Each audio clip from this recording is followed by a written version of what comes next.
I heard that I got the impression from your vice chairman that he said about 30-40% of the students, yes. But when I asked the question now, it were only a few hands going up.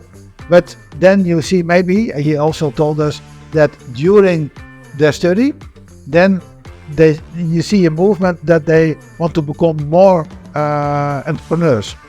And in the Netherlands, we see also a movement in the same direction. Yes.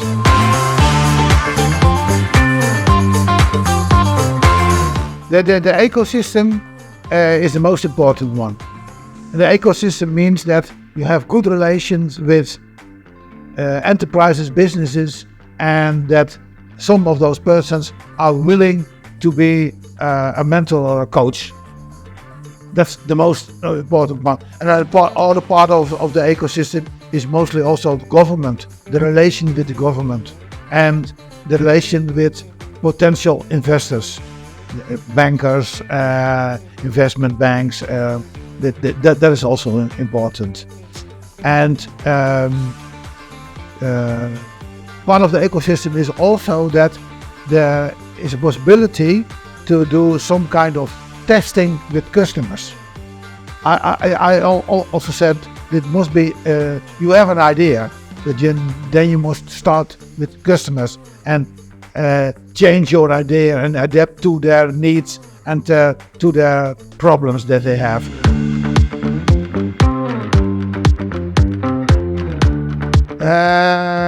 What is the final age when they leave school?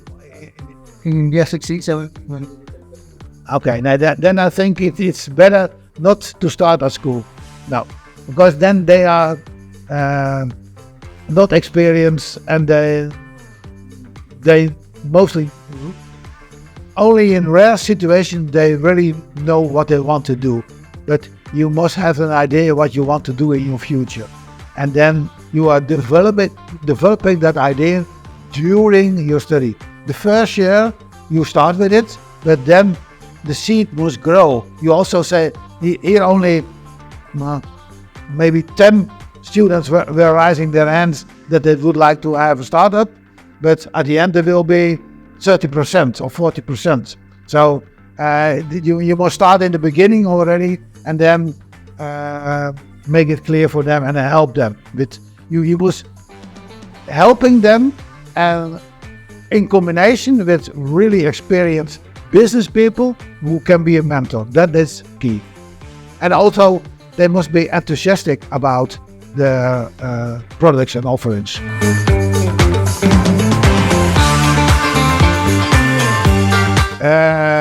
Yes, I've done a lot about branding. And by example, one of the successes of me was that we, at a certain moment, we introduced a mobile brand called Hi. So the way you are greeting people, say hi. So there was an introduction campaign, and it was not told that there was a mobile operator. It was only say hi, hi, hi, hi, hi. So, and then it starts, what is it? What is it? People were curious. What will be the product? What is behind? And then it became a success, and it was really aimed at the young people. It was in the ages that there was no WhatsApp. Then there was SMS, and we had SMS prices in the past were high. But then for the young people and for that brand, we thought the young people want to SMS with each other, and we made it very cheap.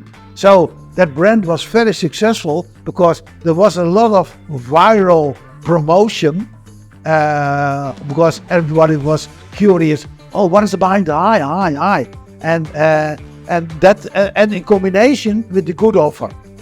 So it's a combination that the young people, a specific segment, wants a specific value of a proposition, in this case cheap SMSs, and then because it was a quarter of the price of a normal SMS, so other people who had other subscription and used another brand had to pay much more for SMS, but the brand SMS, so that was one of the success stories.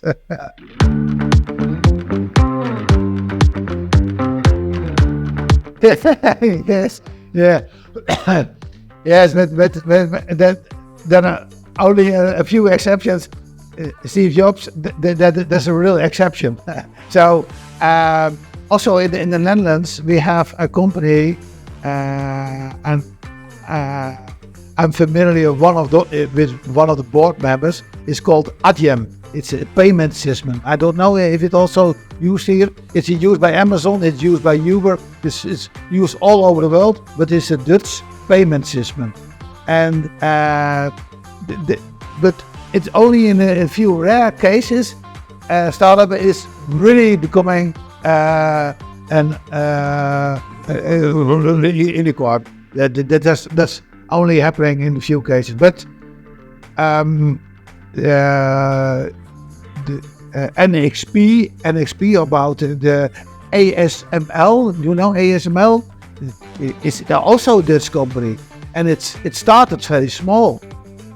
It was a part of Philips in the past, but then it became independent and started their own story and became very successful.